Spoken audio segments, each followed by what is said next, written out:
I didn't pick the cabin. My company did. It was meant to be a digital detox retreat. 3 nights, no phone, no laptop, just reconnecting with nature. HR's idea of healing after the merger chaos. Most of my team faked enthusiasm, but I was honestly fine with it. A weekend alone in the woods sounded like the silence I needed. The driver dropped me off late Friday. No signal, no Wi-Fi, just a narrow gravel path cutting through dense trees and the thinnest thread of sunlight left. The cabin looked fine, rustic, but not decrepit. 1 floor, slanted roof, heavy wooden door with iron hinges. A small porch with a rocking chair that creaked every time the breeze touched it. I found the key under the mat, like the email said. Inside, it smelled like old cedar and something faintly musty, like clothes that hadn't been worn in a while. The lights worked. The fridge hummed. All the essentials were there. A bed, a kitchen, a bathroom with an old clawfoot tub. And the silence, so complete it almost rang in my ears. I settled in, made tea, sat on the porch. The woods creaked with the wind. Once or twice I thought I heard footsteps in the brush, not animals, but too steady. 2, measured. But when I stood to look, nothing was there. It got dark quickly. No lamp posts. No houses. No moon that night. Just black. Absolute and complete. I read until I got sleepy. Around 11, I went to bed. And that's when I heard it. Not wind. Not pipes. Scratching. It came from behind the walls. Not rats. Not mice. This was slower. Deliberate. Like something using claws. I froze in bed, holding my breath, eyes fixed on the wall beside the nightstand. It was right behind that spot, a faint, dragging scratch, then silence. I waited. Maybe 5 minutes. Then came the whisper. Not words. Just air being moved, like someone exhaling slowly an inch from the other side of the wall. I didn't sleep. By morning, it was gone. No sound. No sign. I convinced myself it was just a bad night, an overactive imagination in an unfamiliar place. Maybe the wind carried noise oddly through the trees. Maybe Oldwood settles weird. I made breakfast, went for a hike, tried to reset my brain. The forest was beautiful. Strange, though. I never saw a single animal. No birds, no squirrels, not even bugs. Just trees standing tall and quiet, like they were listening. That evening, I lit the fireplace and curled up with a book again. And then, at exactly 11:17 p.m., I checked. It started again. Scratching. Same spot. Only this time, it didn't stop.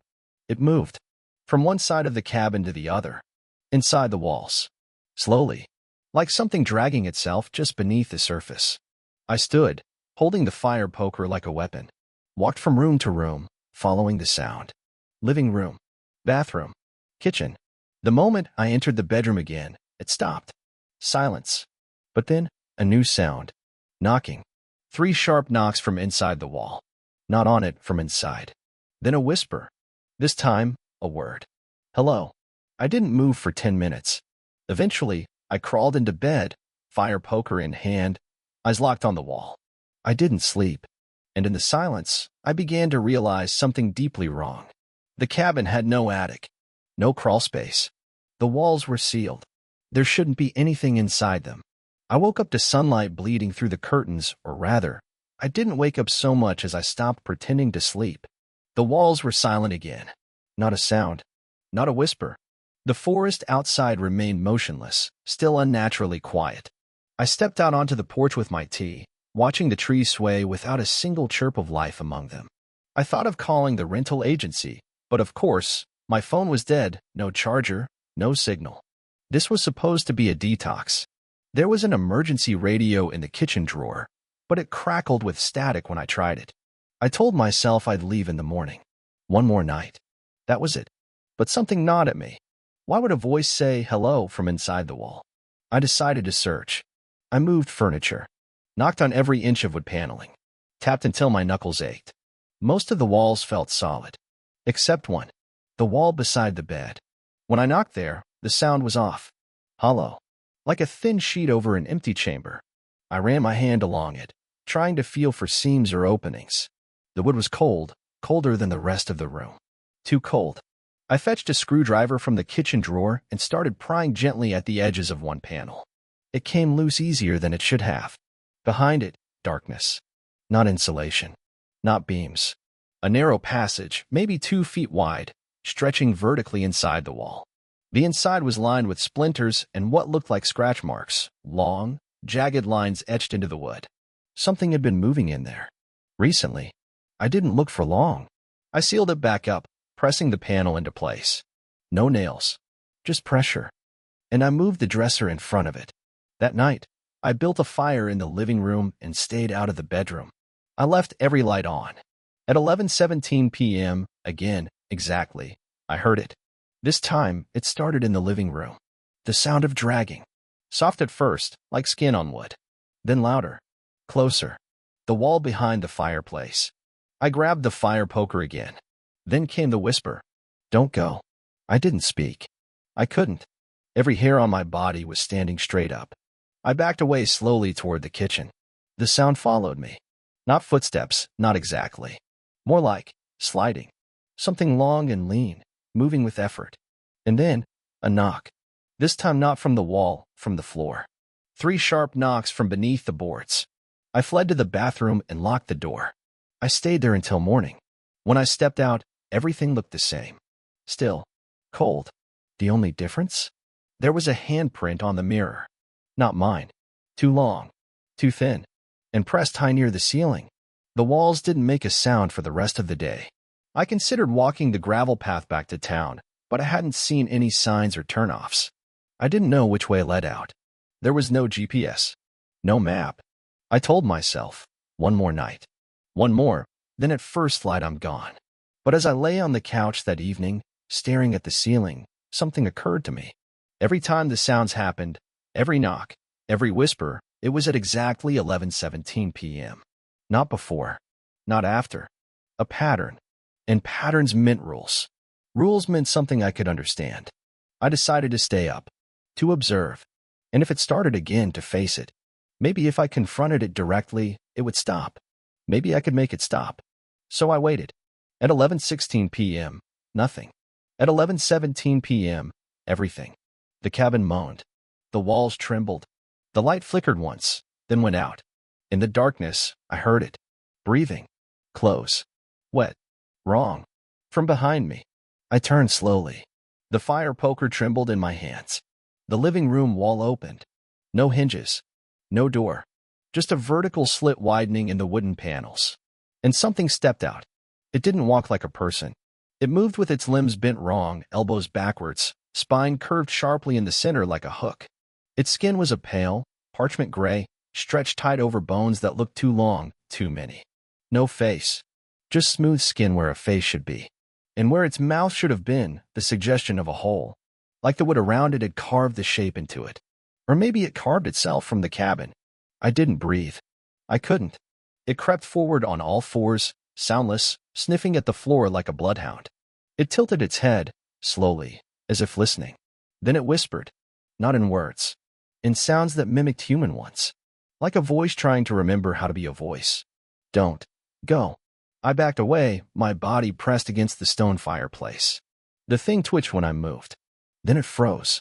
The floor creaked. Not under me, above me. A second noise. I looked up. There was something in the ceiling. Then a new whisper. This one came from the kitchen. Stay with us. I bolted. Out the front door. Down the steps. Into the woods. No light. No path. Just trees, black and endless, closing in on all sides. I ran without direction, branches slashing at my arms, thorns tearing at my jeans.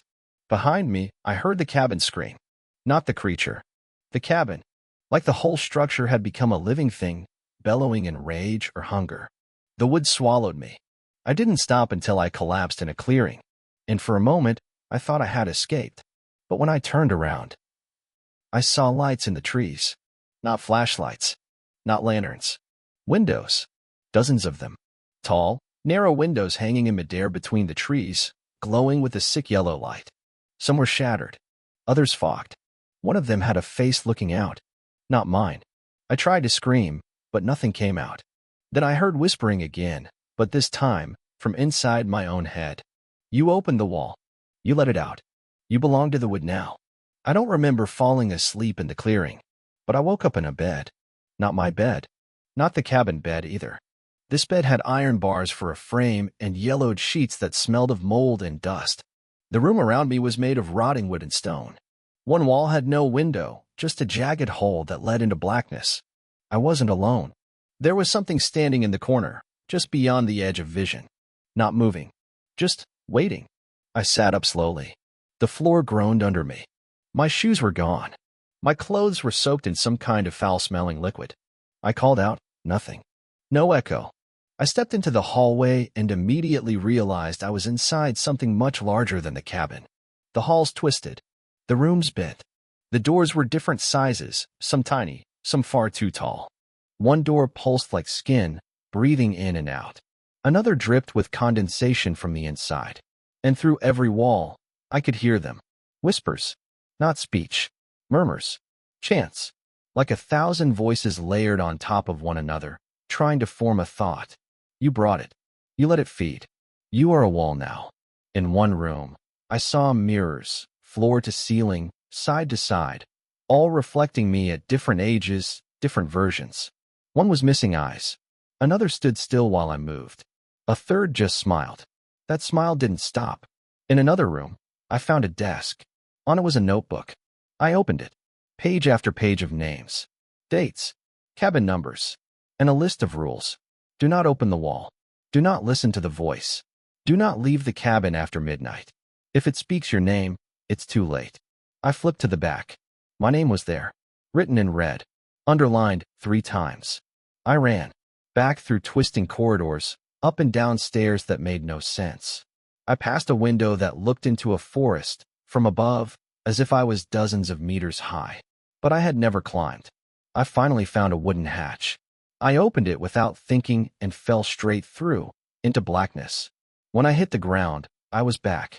In the cabin, morning light streamed through the window. Everything looked normal again. Except for one thing. The wall I had opened beside the bed was gone. In its place, smooth, seamless wood. No panel.